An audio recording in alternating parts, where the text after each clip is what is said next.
that Russell Wilson thing. That whole debate had me so annoyed because I'm like, they're like, know your worth. He should know his worth. I'm like, but maybe he knows her worth. Maybe he realizes that when he comes home, there's a certain energy because it's like, yes, I said I could. If I got a divorce today, I could have another chick. I could be married by the end of the year if I wanted to. Like, I feel like I know my qualifications. I know I'm a catch. Could I find somebody who looks better than my wife? Maybe. That makes more money than my wife? Maybe. But will they have that same connection we do? No.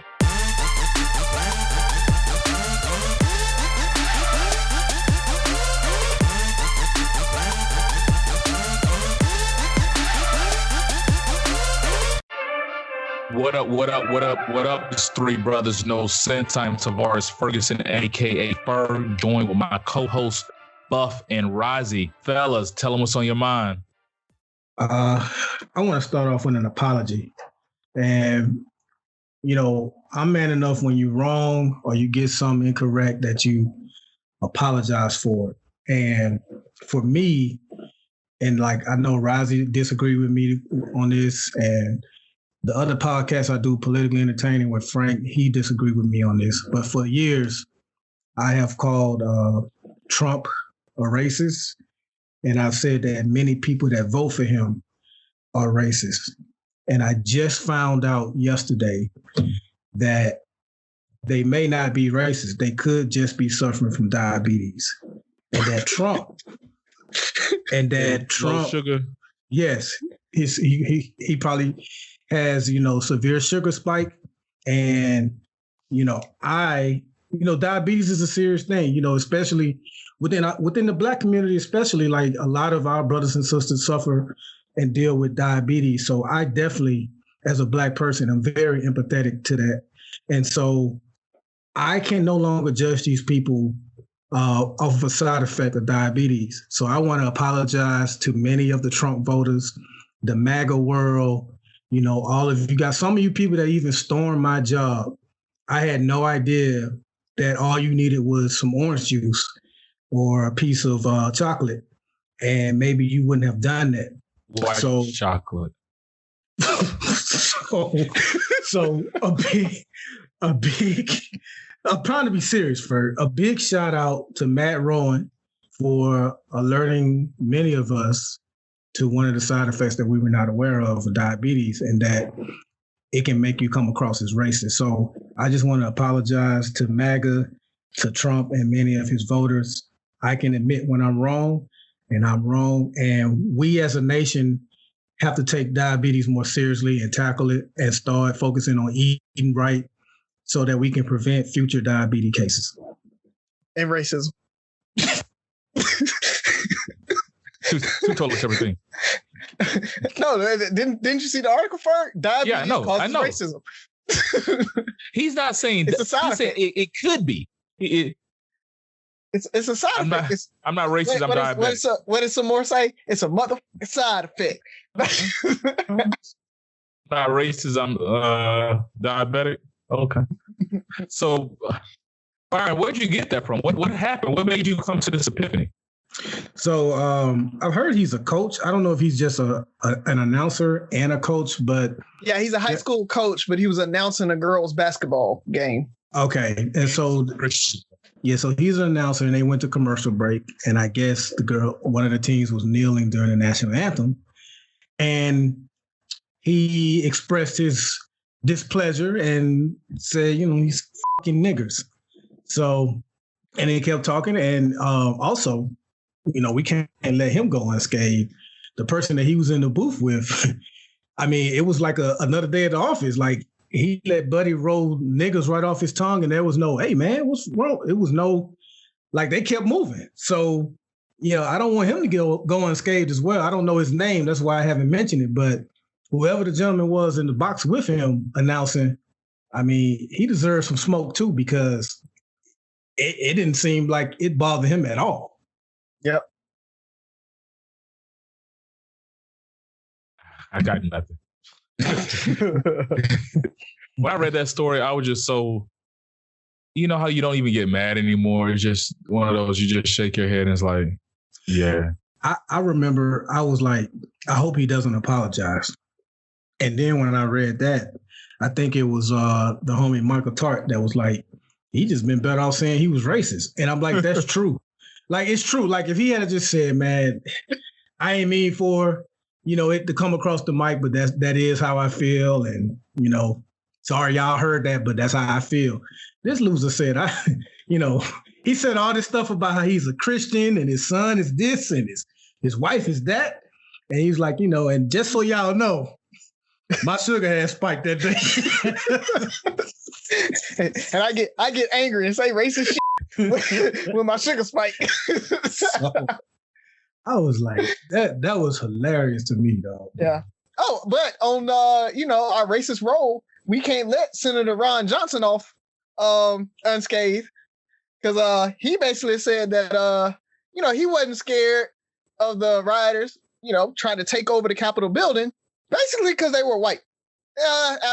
Cutting through all the BS, he said that if there were Black Lives Matter or Antifa, I would have been scared. But since they were Trump supporters, I knew that they weren't going to hurt me. That is like a big, that ain't even a dog whistle. What do they call that? Like a dog bullhorn or whatever. Like, that is just straight up, yep, I'm white and so I'm good. They would have went after those other folks. He related. That's all it was. It's just it is the same thing when we talk about police killing and shooting unarmed Black people. They fear for their life because the person was Black. He was more fearful of an imaginary situation that could possibly happen than rioters, protesters, terrorists, white nationalists, honkies, actually trying to take over the Capitol. Like, he wasn't scared. That's what's so crazy. Is like, yeah, if it would have been them niggas, I would have been scared. It's just, I don't know, bro. It's crazy. That's what you got for us, Razi, or you got something different? No, actually, Byron got me riled up, but I was actually already riled up because of Tucker Carlson coming after the military. So, it's been a week of folks trying our gangster, like Black people's gangster, women's gangster, like everything. Tucker Carlson came after the military because he said that we are feminizing the military because of the new wearing appearance of the uniform 670-1 standards that came out, allowing women to, wear ponytails if needed with an ACH, letting them be able to wear fingernail polish, lipstick for the Army, earrings. So, these are things that females have been asking for from the military for a long, long time. They got them. I think they're great. They don't hurt. Anything when it comes to appearance, professionalism, or readiness. So it was perfect for it. But he came at them talking about, we have maternity flight suits, like women can't be pregnant and still serve and do their job up until they have the baby. Like, why would we not give them a maternity flight suit so that they can actually still be in their uniform when they got that big old belly? That I love big old bellies. So y'all, that the baby belly is awesome for anybody who has one out there. But he came after them, and the sergeant major of the Army came after them. He had 4-star generals. He had SecDef came at him. Like, there were people that came after him at the highest levels that I would have never thought would have retweeted or tweeted back at him that, basically just saying, shut the F up. We got this. We're not going to take. Yeah, like the sergeant major of the Army came back and was like, we're not going to take advice from a political talking head that's never served in the military before. Like, we know what we're doing. So the Pentagon, everybody, they went after him. I loved it. I love seeing it. But, it's one of those things that hyper masculine, we got to be. He said that China is being more masculine with their army or their military, and we're becoming more feminine because we're becoming more inclusive and actually having a better trained force that isn't like just rote and look the same and homogenous. Ferg, I said it right this time. I'm proud of you, sir. Only Thanks, 20 man, years. So, it's one of those things, man. It made me mad, but at the same time, I know he's a talking head and I know he's a shock jock and he just says it to piss people off. But there are a lot of people that think like him. And that is my issue. There's a lot of folks that still think that women can't do things in the military for some reason. And I just don't get it. I mean, I've seen women run rings around some of my male soldiers. So there's no way that I've seen anything that is a requirement for a male to do that some females can't do. I'm not saying every female can get up there and make special forces. Every female can't come up there and be, a mortar. Male can't either. Yeah, so let's stop here. So the things that we're saying that every female can do, most guys can't do either. I was in there long enough to see some of the sorriest guys in the world.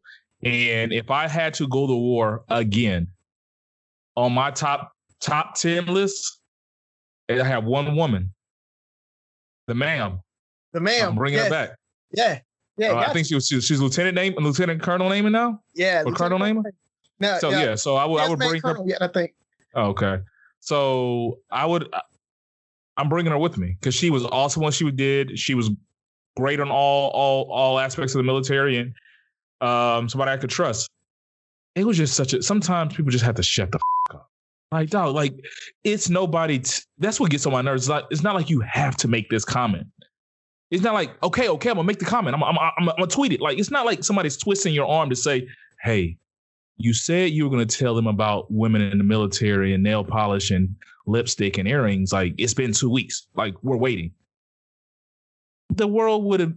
Nothing would have changed in the world if he would have kept that damn idiotic comment to himself. So now I think a lot of it is they don't have anything really to attack. Yeah, they can't attack the Democrats like they thought they could. Democrats aren't coming for anybody's guns and everything like that. Like, you can't attack the COVID relief bill. Like, it's hard to be like, they shouldn't be giving $1,400 to all you people that's listening to us right now. Like, nobody's going to be on there like, yeah, they shouldn't give us this money. Like, well, they lied to you. They told you it was going to be $2,000. Remember that? That's the whole new. Yeah. Like, but 600 plus. They didn't give 600 already. 600 plus 14. Yeah, equals. But they're still doing a new math, so they're still trying to figure out the. New math does take longer. Yeah, they're still trying to figure it out. So, while we're being inclusive, let me talk about what happened to me yesterday. So, can I be real with the fellas for a sec? Let's go, man. So, I'm at the grocery store picking up dinner yesterday for the family. And anybody knows me back in my way back in my day, there was this fragrance called by Victoria's Secret called Love Spell. That was like a pheromone to me. I smell it. It's like, oh, gotta get her. It was just like I gotta shoot my shot. At least gotta holler or at least make a comment and let you know, like, I'm gonna start a conversation and see where it goes. That was my thing. Haven't smelled it in God knows how long. Because it's like white diamond now. Yeah, exactly. It is like, now that I smell it, it has that cheap aroma and stuff like that. But I was at the grocery store yesterday and I was walking to the register and I smelled it. And I'm just looking around like, okay, I smell it, but I don't see it. Smell it, but I don't see it. So I kept trying to, look around, ring up my groceries, look around. And as I'm ringing up my groceries, kind of looking around, the smell comes back. And I look behind me, it's two dudes. Yes, two dudes that had this love spell wafted in the air. And I just like, what the fuck? Like, I felt violated. I felt uncomfortable for a second. Cause I'm like, what the hell? I'm having flashbacks of days of grandeur. And it's buddy over here got me reminiscing about love spell. So I'm like, wait till I tell the fellas this. It was just so weird. I'm like, I was on the phone with one of the brothers. I'm like, bro, I gotta call you back. That just threw me off. Like, it was just so random. I just want you to know that it is okay that you kind of perked up when you smelled it, and then turned off when you found out what it was. That is just fine. It goes back to my comment about it's okay if you initially get attracted to a trans guy, until you find out that they're trans, and then it's okay if you're like, I'm not down for that. So it's okay. Thank you for your approval. Yeah, I just want you to know. You know, I want you to feel bad. Yeah, but it just threw me off though, bro. It just caught me so off guard though. Cause it's you know how like certain things are trigger, like smells, sounds and stuff like that. You hear a song and just puts you back in the mode. And I'm like, okay, love spell. I ain't smelled that in a minute. Apparently, that shit just had me like, bro, let me call you back. I'm thrown off. So that was my randomness for the day. So outside of that, I'm good. You guys want to go ahead and jump into it, or is my Sophie's not there today? Is she? No, I just dropped her off. She's with the cousins, but I think I got one. I think I got a good one, man. I think I got it. Let me pull it up. Oh, not that. That's a nice picture though. Oh, okay. Yeah. So, you know, I just went to the dentist last week and, you know, got my teeth cleaned and everything. And y'all know most people have 32 teeth, but you know, the dentist was telling me that some people have only 10 teeth. She was like, it's simple meth.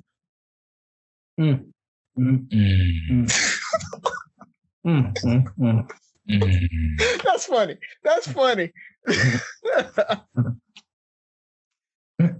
I mean, I like last week's better. How about that? Okay. All right. Yeah, I Ferg.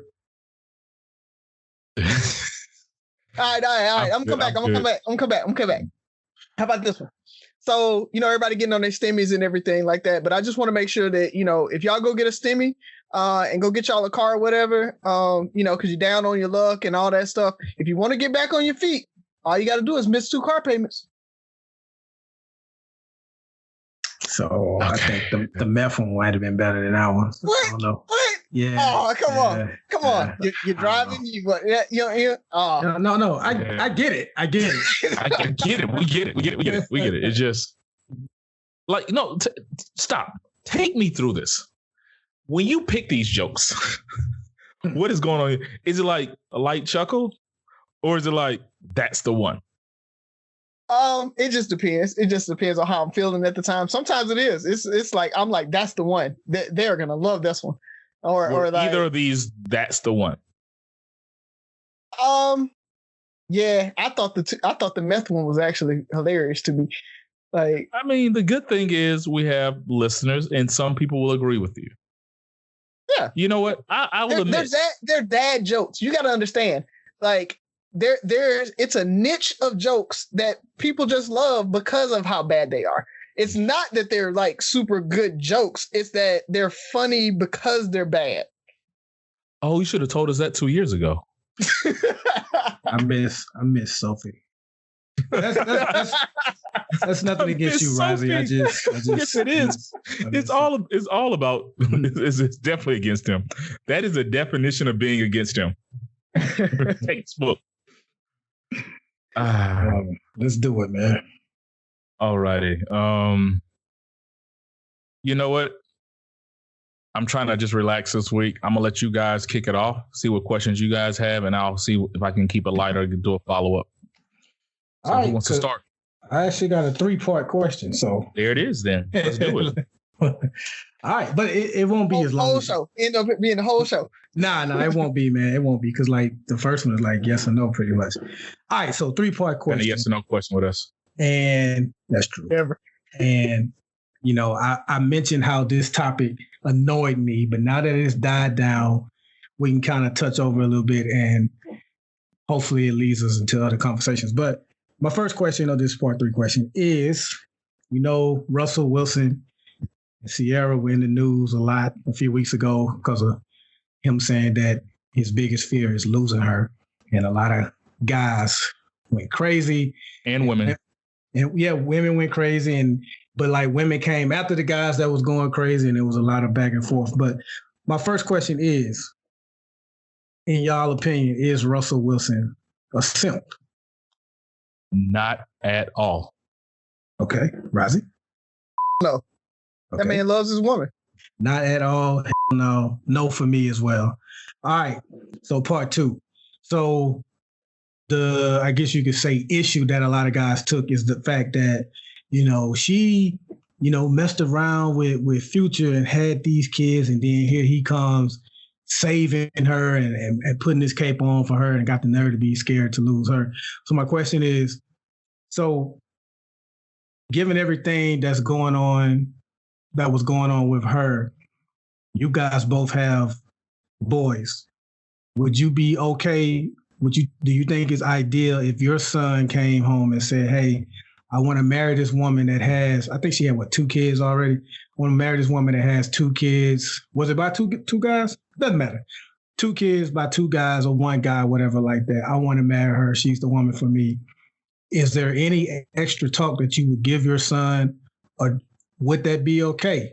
Would you be okay with that? Taking the whole Russell Wilson Ciara dynamic out of it because they rich. But ideally, is that what you would want for your sons?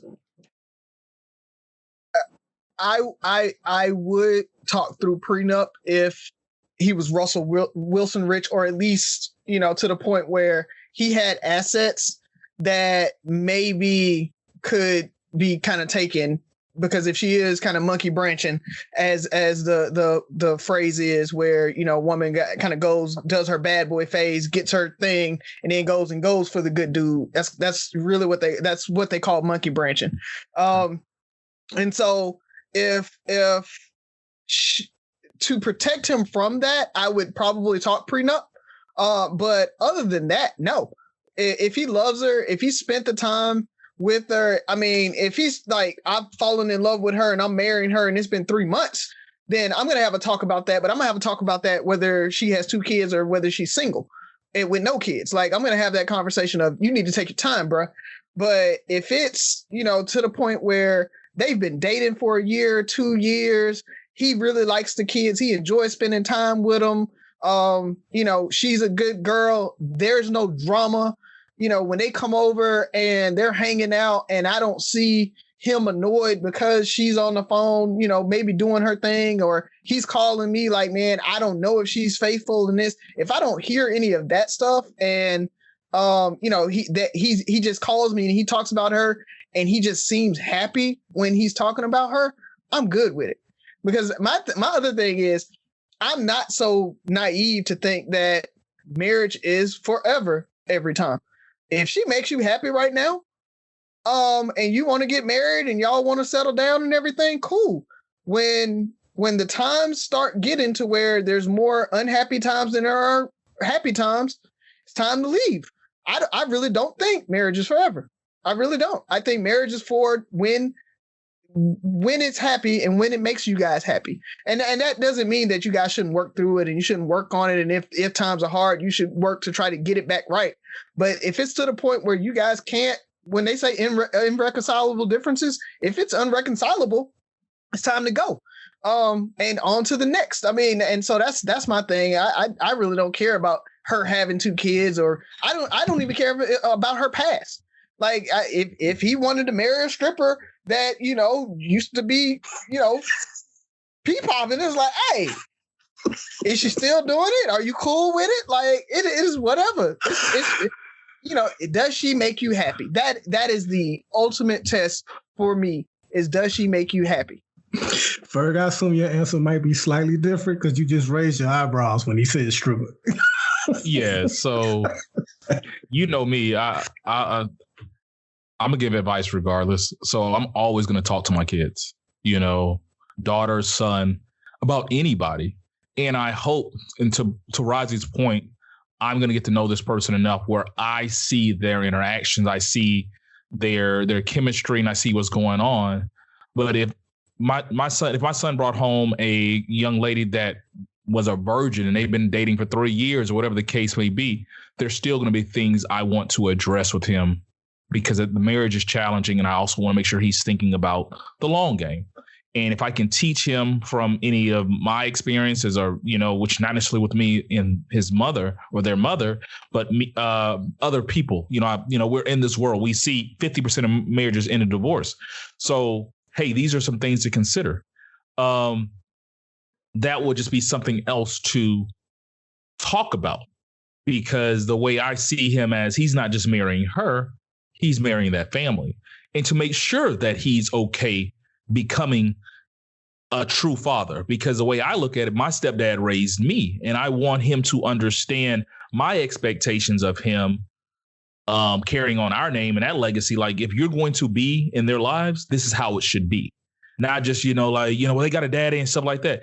You will never or may never take that father's spot. But at the same time, I want you to go in understanding you're going to treat those kids like your kids. I never want you to.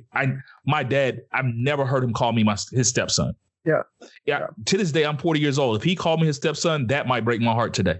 Like, I just thought about it. I never even thought of that. But I want him to treat them as his own, and be aware of potential situations. Like, hey, what is a relationship like with the fathers or father? Is that something that you're ready to deal with? These are things that come with it. And so I don't want you to go in there eyes all wide open and you're not ready to deal with this dude that comes over and does ABC, that causes drama, to the point where, hey, my idea of a stepfather, once you put them in your life, those are your kids. So if he never sends another child support check, now if the mother wants to go after that, that's fine. But that's not, I plan and I'm going to work, or I want him to work like I have 3 people depending on me. Not like, okay, we got to get this child support check. So those are things I would talk about. If she's a good woman, yes. I mean, people have past. I'm not even gonna say people make mistakes. People make decisions in their lives that lead them to where they're at today. Would they be together today if she didn't have any kids? We don't know, so I definitely would talk to him. I would caution him as well if he dated a former stripper or a current stripper or whatever Razi was saying. So I think all those things, because I wish somebody would sat me down and told me the things to help prepare for marriage. And so I would try to, give any of my kids those things. If my daughter came home with somebody who had kids, hey, there might be baby mama drama you're going to have to deal with. Are you willing to deal with those things? Are you willing for kids to come visit during the summer? All those type things. What are your plans? Have you guys talked about that? Go get counseling. And I'm done. When I say former stripper, now let's be clear. I'm not talking about Ronnie and what's the other shit? P-Ryan stripper. No P-Ryan. I'm talking about like your diamonds. Like, I stripped while I was in college to make money so that I could do this, no. And I'm doing my thing. Whatever. Like are there really diamonds? Yes. I know a couple chicks like that. Like, I know a couple chicks that they stripped for a little while and they did their thing. Did you date him and marry him? No. But why? Because one of them is engaged right now. Shout out, she got a baby and everything with the dude. I mean, I'm not judging strippers, and they're happy. That's what I mean. Like, it is as long as they are happy. I don't know if I believe the whole stripping to pay my way through college, but no shade if that's what you do. Anyway, but I do want to touch on something. They made a documentary about it, Byron. It's called Players Club. It's based off a true story. Razi said that marriage isn't always forever, and I love when people say things that are outside the box. I do want to just add to that, or maybe amend that. For me, I think the goal should be for your marriage to be forever. But I think I like what Razi says, that it doesn't necessarily have to be. And if you're in a bad situation, don't just stay because, hey, we're married and this is supposed to be forever. Once it becomes irreconcilable, dip, roll out. But to answer my own question, and I have a daughter, I don't have a son, but I would. This isn't just limited to guys that may be considering marrying a woman that has multiple kids. If Jasmine, once she becomes an adult and a guy proposes to her and he has 3 kids or whatever by 2 different women, that is a talk I'm going to have, because, you do need to know what's going on. Like, how involved is he with his kids? Those are some of the questions I want to know. Like, how responsible is, why didn't he marry his the mother of his kids, or if he did, why didn't it work out? And I think those are some of the questions that if I had a son that was considering marrying a woman with multiple kids, that I would, encourage him to find all of that stuff out. Like, I assume once you propose to someone that you have done your homework, that you have learned why previous relationships didn't work out, what happened, how involved. You need to know how involved the father is in those kids' lives. And you need to you need to know for a fact that no matter how much child support they're paying, you will be taking care of another man's kids because they'll be living under your roof, they'll be using your resources, and you're going to have to be a father figure at some point to them. So not speaking against it, but it's something that definitely, like both of you said, that we would have to have a talk about and make sure they know what they're getting into. And the last question. Hold on. You hit on something. So the father figure thing, that's another thing. How do we raise these kids together? Because if they're under my roof, I want to treat them like they're my kids. And if it's her kids, you know, because I've seen that dynamic, and I'm not judging anybody that's like, these are my kids, so don't chastise them. Don't do, like, if they're under my roof, they're in our marriage, they're in our life, you know, how does that work? That's something big. You know, I remember when we went through premarital counseling, there was another couple and she had kids. And that was something they just kept coming to a head about, was her views on her kids, how they were going to take precedent over him, and how he was going to, you know, like he only had so much say in that whole situation. Wait. Excuse me. Exactly. No, that's a non-starter. and I don't know if she's one of these women, but too many women say, you know, I have kids, and if a man is gonna be with me, he has to accept my kids. So you can't say you have to accept my kids, but then limit how much parenting I can do to those kids. Now, you can't have it both ways. Yeah. And again, that goes back to just simple relationship things of we have to be on the same page. We might disagree, but we disagree behind closed doors. We disagree in our bedroom. We don't disagree in front of the kids. Yeah. And so those are the big things, you know, those are huge, you know, because your relationship might be great, but you know how they always say it's never the kid's fault.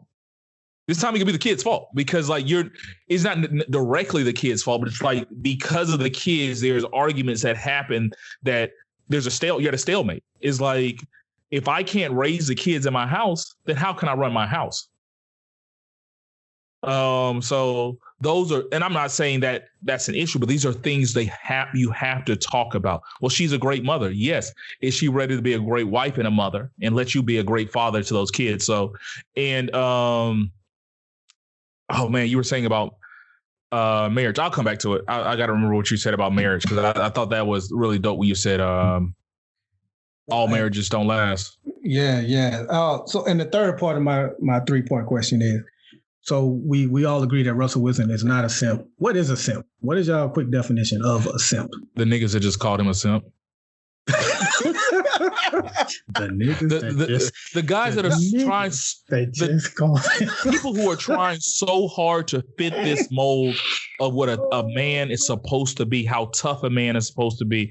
You know, I hate to keep hearing all these men are supposed to do this. Men are supposed to pay for everything. Men are supposed to, you know, you can't love your woman this way. You can't love your woman. Know your worth, king. Know this. It's like, dude. Be alive, be present, understand there's a real world. Like when I forgot who I was debating about the Russell Wilson thing. Actually, I do know, but I'm not gonna go there. I'm like, I'm just like Russell. That's one of my greatest fears. Because the thing about it is there's gonna come a day where my kids are gonna grow up and move out of the house and move on. Whether they like it or not. I will tell you, it was one of my greatest fears, and it came true. So for anybody out there to even try to say that that's simping, that's dumb as hell.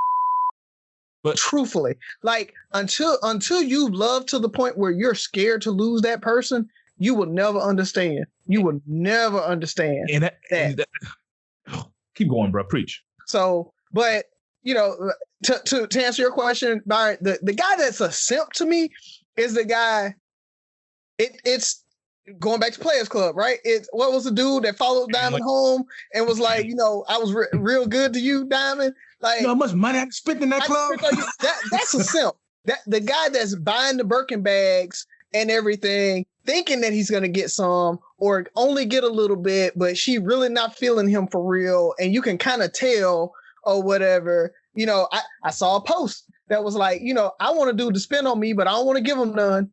And everything on Facebook. And the thing is, that's a simp. That's a simp. That's the dude that's spending on you, but you ain't getting none, and you probably ain't got no, like, there's no future with y'all for real, but you still spending money on her. That's a simp. Oh no, she'll marry him. Why? No, good thing. She might marry him, but she might not. She might ride him, for a little while, like, roll with him until, he ain't spending as much on her or whatever. He can't spend anymore or whatever. And then she on to the next. Or she's got 2 or 3 dudes doing that and buying for her and stuff like that. And they still like they feel like they're going to like outbuy the other guys to win her over. Like, that's a simp to me. The guy that's not actually winning her over by his personality, by his, like, how much of a good father he can be, how much of a good husband he can be. And yes, he might take her out on dates and spend money on her. But if she's not putting back into you, if she ain't spending no money on you at all, and you still doing that, bro, you're a simp. You're simping at that point. So simping ain't easy, Razi. Simping ain't easy. So it ain't cheap. It's easy. It ain't cheap. This is my question. I would have looked this up. I don't know the true origins of simp, but I assume it's the opposite of pimp.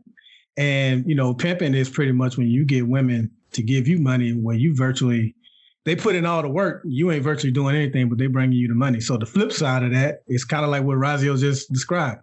You spending money on the woman and ain't getting nothing in return.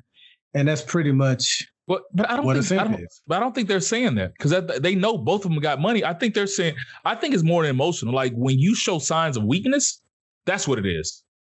Well, I'm not talking about their definition. That's mine. But you know what? All of it relates to signs of weakness. He's weak because he loves his woman too much. He's weak because he's letting her get over and he's spending all this money. So when you're showing signs of weakness, you're a simp. I think that is it's that simple. Like, it's just because being emotionally vulnerable or vulnerable in any way is what they consider simping.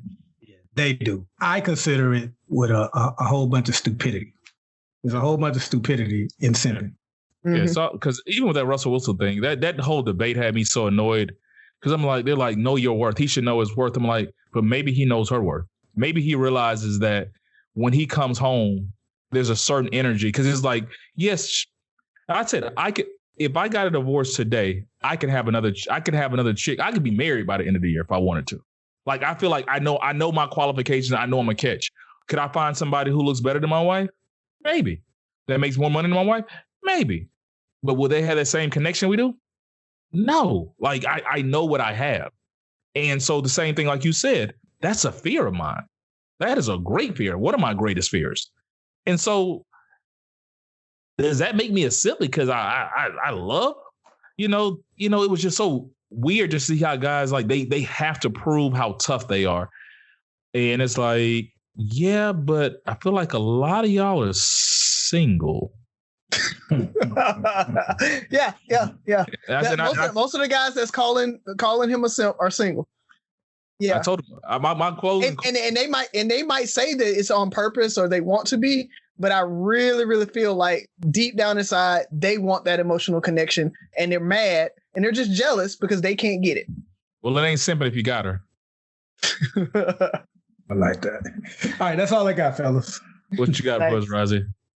All right, so I shared. Let me pull it up. Actually, I shared an article with you guys from NBC News, where a private school said phrases like mom and dad should be avoided, right? And I won't go too deep into it, but basically they're saying that you don't know whether mom's there, dad's there, mom or dad's there, and they live with the grandparents, aunts, uncles, or whatever. So avoid it until you know. And it created a firestorm, kind of your Tucker Carlson stuff, where people just want to be anti. And people were saying that, they were banning mom and dad and everything. And it was causing this whole, downward spiral of families and causing people to not understand. And again, just limiting First Amendment rights and all kind of craziness that came from that article. But I wanted you guys' thoughts on that, whether limiting teachers and administration and everything from the use of mom and dad, and saying things like, you're adults, or, something like that to the kids until they know specifically. I wanted your take on, whether that's a good thing, bad thing. Do you agree or not? your folks. So I'm not on the side of this is the beginning of the downward slope to, I guess, harming families or whatever the talking point that the right is. I do think it has a tad bit of ridiculousness to it. And as I always love to say to my liberals and Democrats, this is why y'all lose elections sometimes, because you latch on to dumb shit like this. Now, I get it. They don't want to hurt kids' feelings, and because the dad or both parents may not be in the picture, or they may have two moms or two dads, this, that, and the other. First off, I think it's going to be very few kids that don't have both parents in the household. This school is $57,000 a year. So it ain't a whole lot of single moms or single dads that's affording that tuition on their own. Now, for the ones that may have two moms or two dads, I mean, I get it. You don't want to hurt the kids' feelings, but if you happen to say, where's your mom or where's your dad, asking them where's their dad and they have two moms, yeah, it may hurt their feelings, but I don't see it strong enough to where it needs to be in the school pamphlet for teachers to do. I mean, at the end of the day, and this is going to sound cruel, but kids got to get used to having their feelings hurt from time to time. I mean, it ain't intentional. It ain't like you bullying them. It's just something you say. You can get corrected, and okay, all right, you have two moms, so I'll start. I know that now. On the flip side, it's not going to hurt the teachers, to the right-wing people. It's not making families deteriorate by having teachers ask, hey, what is your situation so I know how to properly address you. Both sides, I think, are getting a little outraged at a whole bunch of nothing. But in my true opinion, it is a bit ridiculous.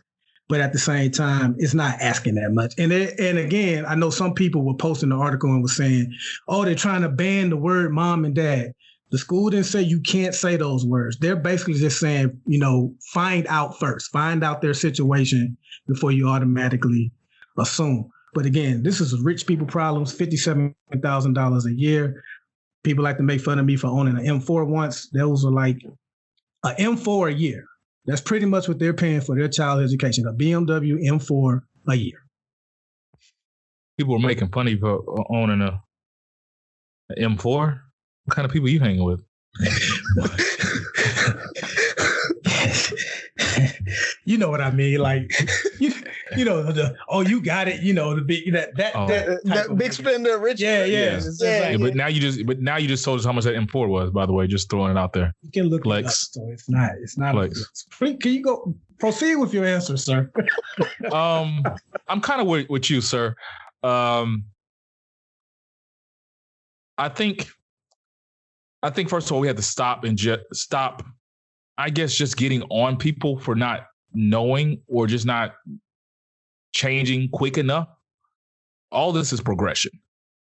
So like if a teacher says mom and dad and they have two moms or two dads or, binary parents or whatever the case may be, like that teacher shouldn't be suspended or that it's, for one, it takes time. It's called progress for a reason. It's not just called just change, it's progress.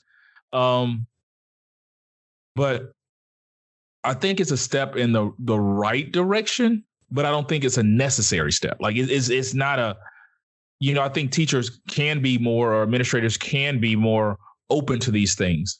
If you want to be a better teacher, if you want to connect with your students more, I think these things are very helpful. Because now I think this is the same school. I don't know if they're able to call them boys and girls anymore. Like they have to verify their sex. Yeah. So these are things that for one, they sound absurd or abnormal to us, but our kids are going to grow up around this. By the time our kids have kids, this will be the norm. I just sent you guys something Z sent me yesterday where it was an application for something, and it was like male, female, transgender, male to female, trans woman, trans man, binary. Don't ask me this question. Like, there's not a name for it here. Yeah, that's one of the options.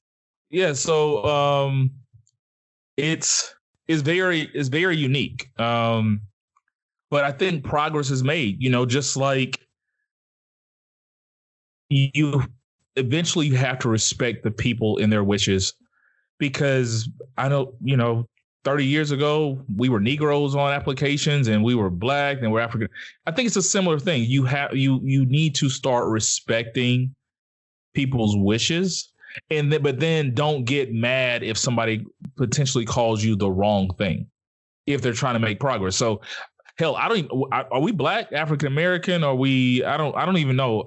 Are we Afro-American? That's a whole nother discussion on, whether we are Black.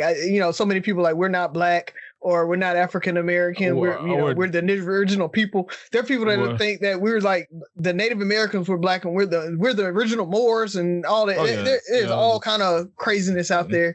Black Jews, Black Israelites, excuse me. Descendants of slaves. We keep changing. I can't keep up with it. I think Ferg, you said the most important thing though. If you get something wrong, if you say like your mom and dad, or hey, you refer to someone as a girl, and all of a sudden you find out they identify as a boy.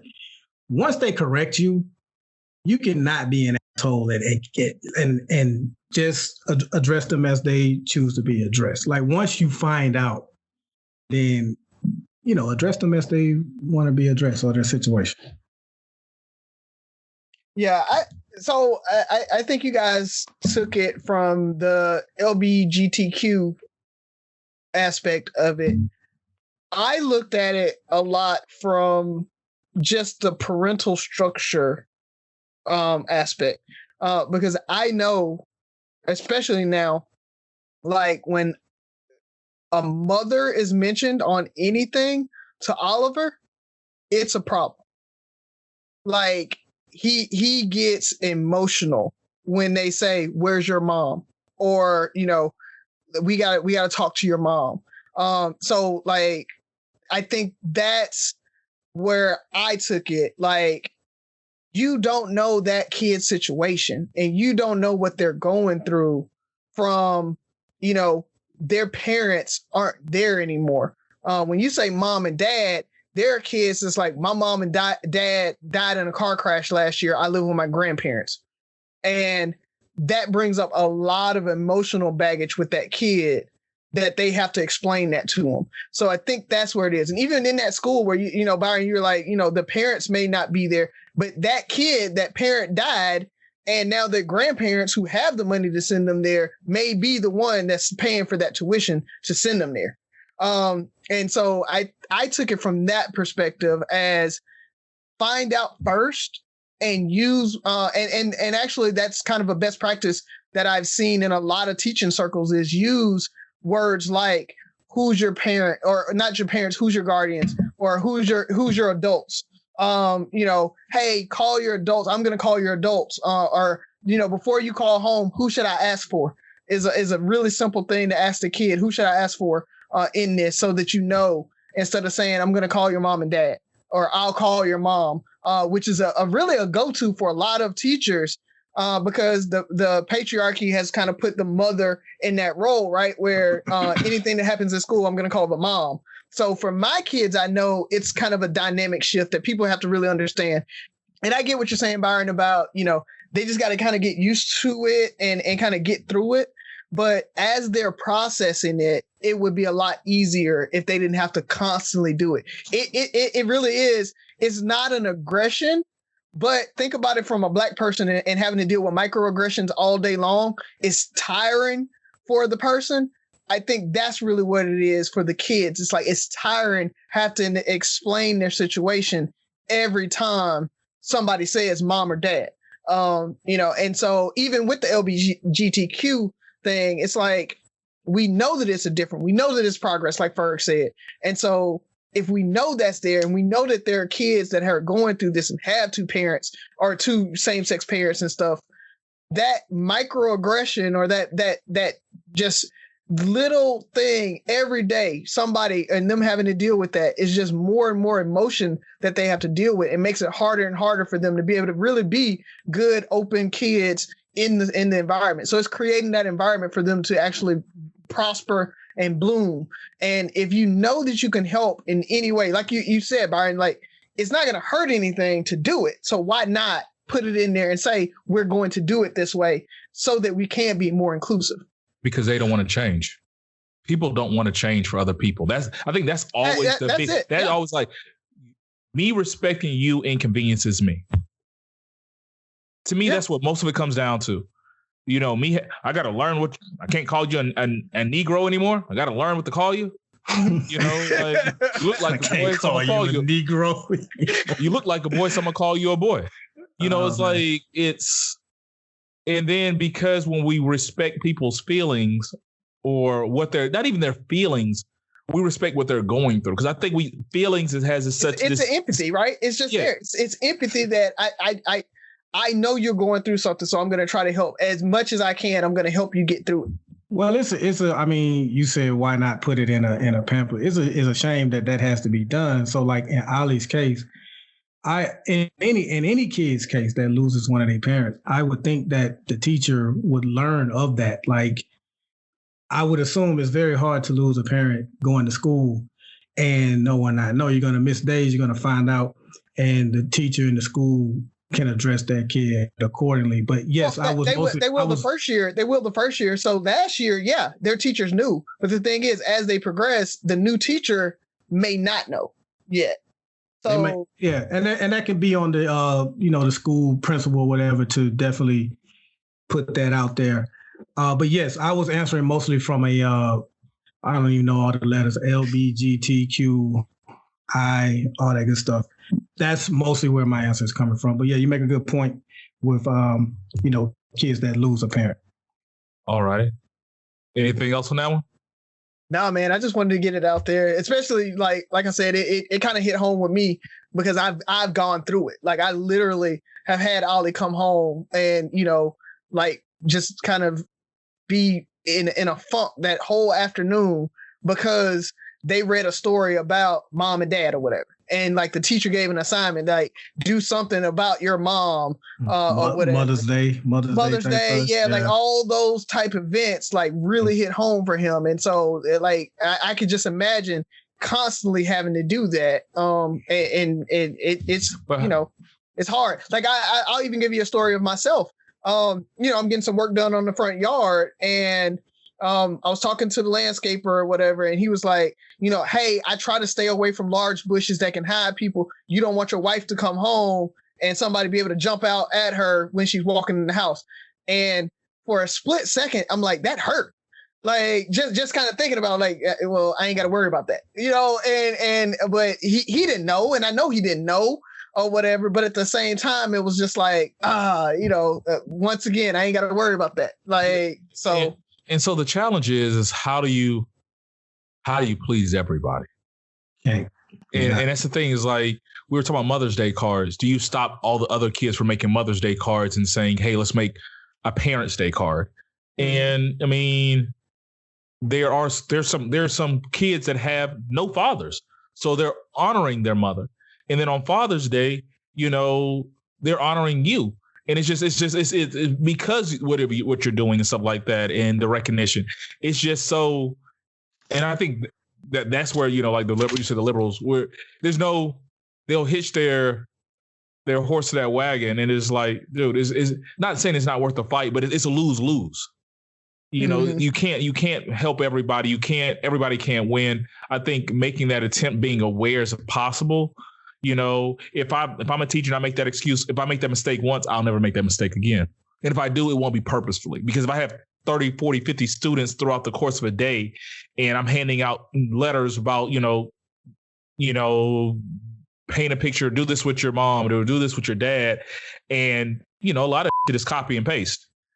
I got to have a special folder for this child, or I had to make special arrangements for them. But I'm going to try to lighten the mood. I guess it's a lighten mood. Okay. So first of all, let's have a moment of silence. R.I.P. Rest in peace, Pepe Le Pew.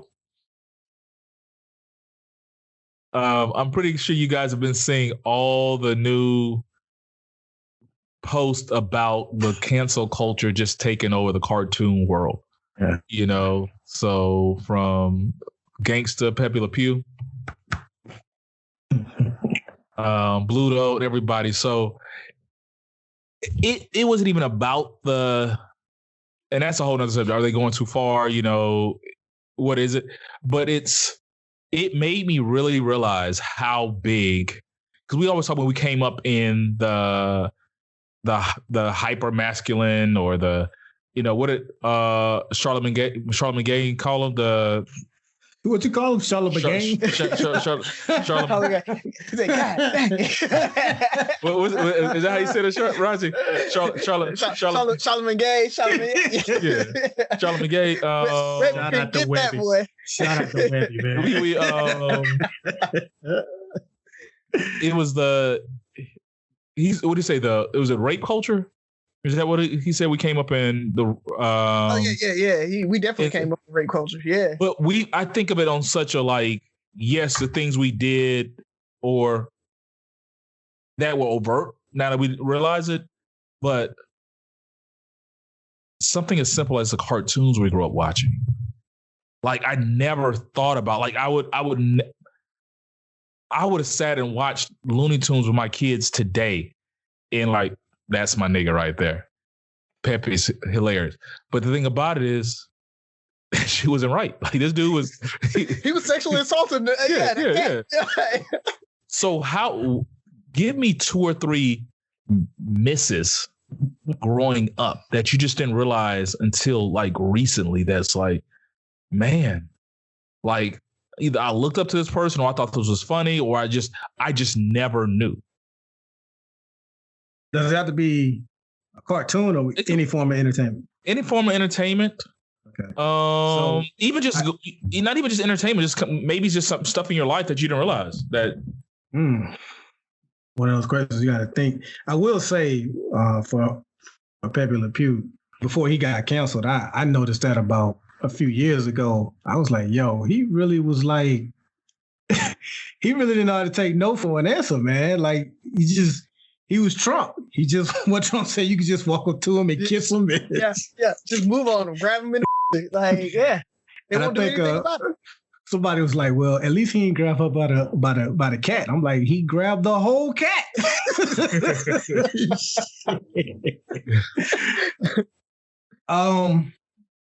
I will say it's not like I learned, when I first heard this lyric, I knew it was bad. But as I got older and I listened to it, I was like, ooh, well, they let that one slide right there. But so 8 Ball and MJG's coming out hard, their first album. There's a song on there called Pimps. And there's a line where 8 Ball says, see a real nigga believe in beating them down, push their head into the wall until you hear the cracking sound. I'm like, ooh. And he has other lyrics where, beat a quick, he transitioned to Space Age Pimpin' later on in his career, but that first album, I was like, I don't know if that lyric would stand today.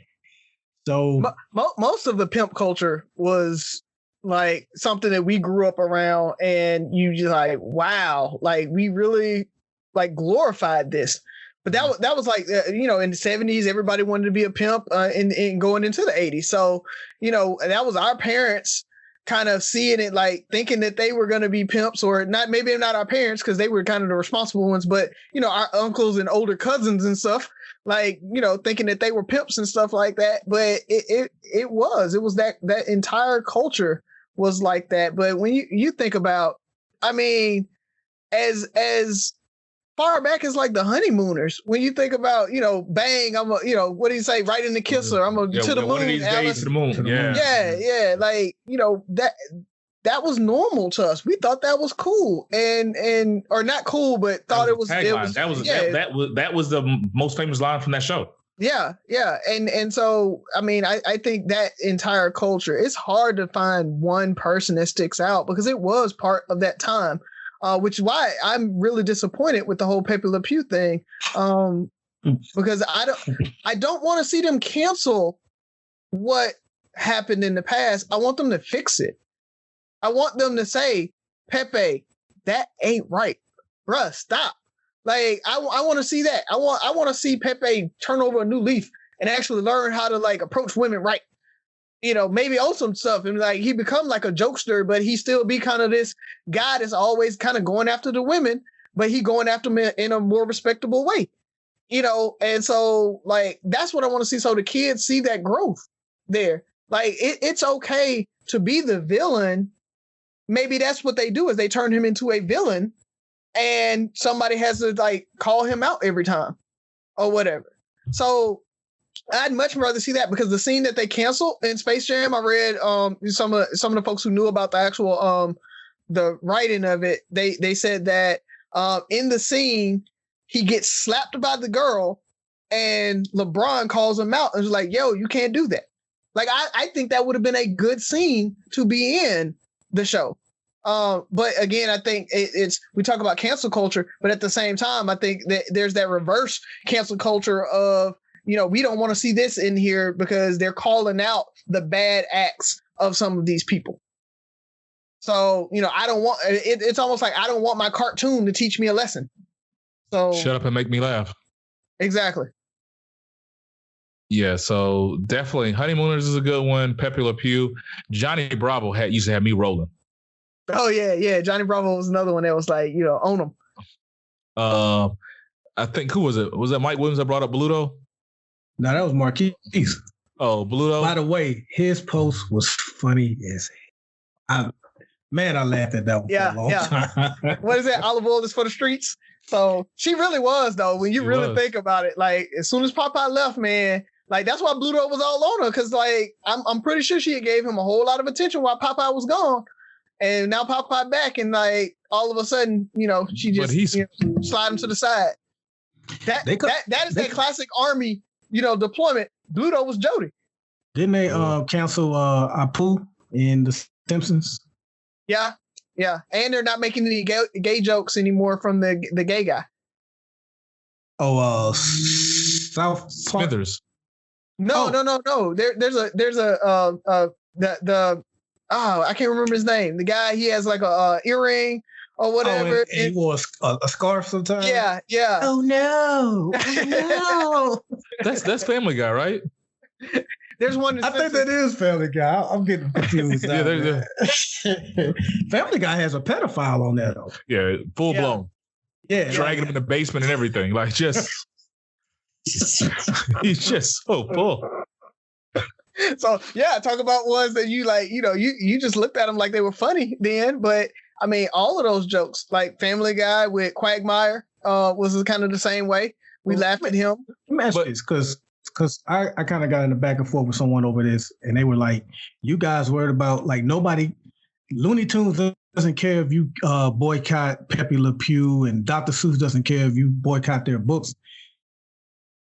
Didn't they choose on their own to stop producing? Like nobody was out there marching and saying cancel Pepe Le Pew, and they were saying how we need to be out there protesting for gerrymandering and red line. I'm like, we are doing that, and nobody was calling for Pepe Le Pew. They did this on their own. Yeah, it's a corporate decision to get ahead of it. Like, hey, we don't want that smoke, so let's go ahead and cancel this now because we know that it's bad. Like that shows me that corporations know when they're doing something wrong, and they just weigh, does it make financial sense or not to go ahead and put it out anyway, and worry about the backlash, or do we want to go ahead and take the hit now and go ahead and cancel it? And I think that's what it was. These are small enough things that nobody's calling for, nobody's checking for, and nobody will miss that. They're like, hey, we're going to make a big deal out of it so that we can gain some traction on the left and not really lose any revenue off of it because nobody really cares. Yeah. I mean, then and also I look at some of it for the historical value. It was a sign of the times. Yeah. Like it is what it is. Like you cannot produce that today, but it was, cartoons. Most male cartoon characters were super masculine when it came to women. They were super aggressive. Like they can, think about Tom and Jerry and the female and the cat, the female mouse and cat mouse. Like they came in full blast. So they even in the cartoon, like 30 years ago, Tom would have been all over her. He couldn't do that. He had to actually woo her down. 30 years ago, he would have slid her up and, slipping her something in her drink. Like it's crazy. Oh no, though. He was outside serenader. Is you is, or is you ain't my baby. Yeah, I remember that. But you know how they'll slip up, and next thing you know they're in their arms. Like, how'd you grab her that fast? But it's a sign of the times. We just have to evolve. Once again, there's that word. We have to evolve and progress. But it's just amazing how many of the things that just we didn't see that was blatantly in our face. Like Pepe Le Pew, that was what he did. That was his whole stick. Yeah, but my thing is, man, that goes back to that idea of PC and being politically correct. All politically correct is seeing an injustice, seeing something we did that we may not have thought was wrong before, but now we're seeing, like, in hindsight, because hindsight is always 20/20. In hindsight, that was kind of messed up. So let's not do it anymore. That's all politically correct is just saying, yeah, that kind of sucked. Let's not do it anymore. Yeah. And people like get riled up, like you said, Ferg. They don't want to change. They just don't want to change. That's all it is. I've been doing it this way for 30, 40, 50 years. You can't tell me to change and stop saying nigga.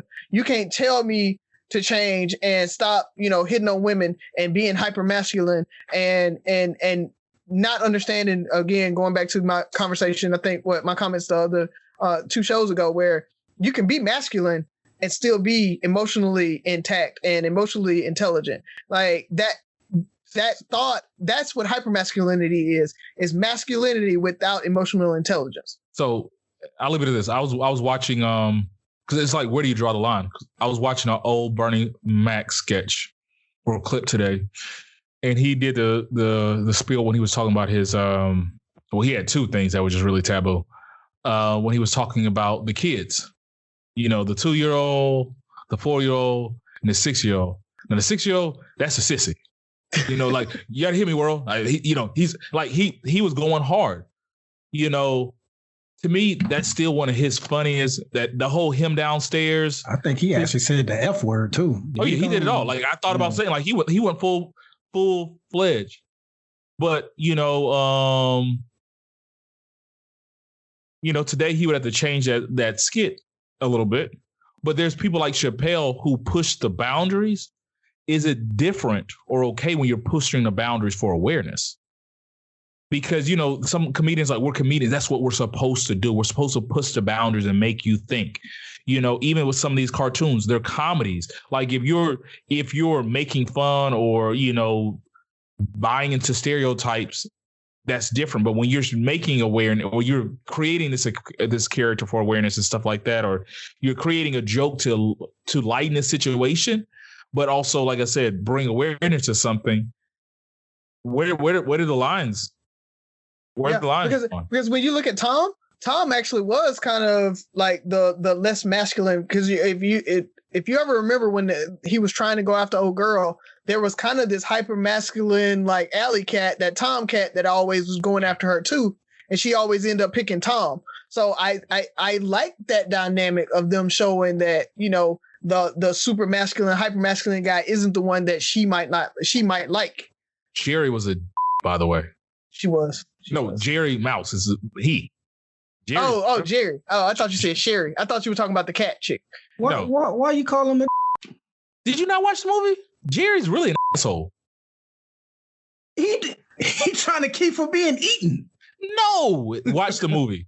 I hadn't seen the movie. I'm talking. Dude, Jerry's an asshole.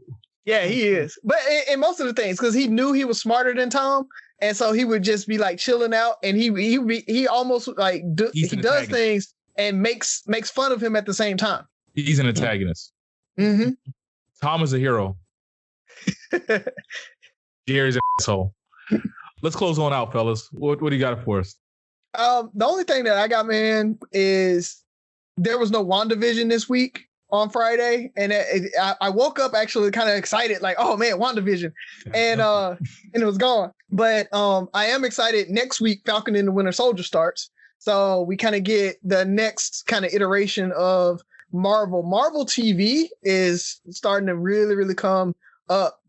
But I will tell you, if you are a DC fan, Superman and Lois is really good on CW. It's not your traditional CW show, they're showing Superman from trying to be a family man, and it's a different dynamic, and it's really, really cool. So if you like Superman, if you like DC, if you like comic book stuff, it's a pretty good show for you to kind of check out. So just throw that out there. But yeah, I was a little sad that no, we didn't have any WandaVision this week. We didn't talk about it. Thoughts on the finale? Byron did say it was meh. Yeah, it was meh. It was meh. Yeah, it wrapped up everything. It wrapped up everything really good though. I like the love story at the end, and just their dialogue at the end was dope. I started off the show, in the show with saying this, which is the opposite of what I did. And I want people to stop apologizing. Like I said at the beginning that, I was hoping that Matt Rowan wasn't going to apologize for his comments. I don't want people to apologize that don't mean it. And I think we as a society need to stop demanding an apology from anyone. Let people live in their truth. And you should never have to demand an apology from anyone. If they don't have enough remorse for what they said or did to apologize on their own, then you forcing them or beating them over the head to apologize is not genuine. It's not coming from a genuine place. That's one of the few, probably the only thing that I can say I kind of like about Trump. He ain't really apologized too much. He said what he said. He knew he wasn't going to lose any followers or whatever. But I like when people don't apologize. If you meant it, keep it. Don't apologize. I'm just tired of fake apologies, and I want us to just stop demanding it from people.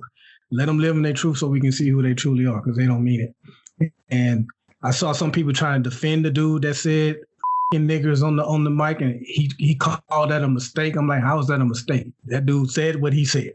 The only mistake is him not knowing the mic was still on. Yeah. Because that's not in your vocabulary. It has to be in your vocabulary for it to mistakenly slip out. Like you call them that on more than one occasion for it to slip out when you're hot micing or when you're, even if your sugar's gone down or whatever. The thing about it is, it had to be in your vocabulary for you to actually say it out there. And like I said, his buddy, he didn't even flinch. You know what I mean? So yeah. It is what it is. All righty. Well, I'm going to wrap it up real quick. Kind of late to the game with this show. Started watching Marco Polo. Did you ever get into it, Razi? I watched like a couple episodes, but I never finished it though. Yeah, it's pretty cool. Is it? Z and I've been watching it. And I want to say happy STEMI check day for some of y'all. Yeah, by the time this drop, many of our go get your LLCs and start a business, create an LLC, invest in Bitcoin, buy property, and put half of it in savings, all at the same time. And pay off your car. Yeah. And worst case scenario, you miss 2 payments, Yeah. I'm gonna blow mine. I'll give my whole advice. You guys go back to the video I posted, I think last year around tax time, about take that money, take it to the bank, get a CD loan, pay off your loan, everything. You can get your credit right in 6 months to a year and be ready to do whatever you want with this and still have the exact same money that you have today. So check that out. Ain't nobody about to do that. They about to buy some goddamn crab legs, Razi. I know. Oh, and ones. Don't forget the sneakers. Crab legs and ones. Might buy some ones though. Might buy some ones. But it was a great show, fellas. I enjoyed you guys. Guess we'll see or talk to our listeners next week. Listen, like, share, subscribe, comment, and most importantly, listen again. 3 Brothers No Sense.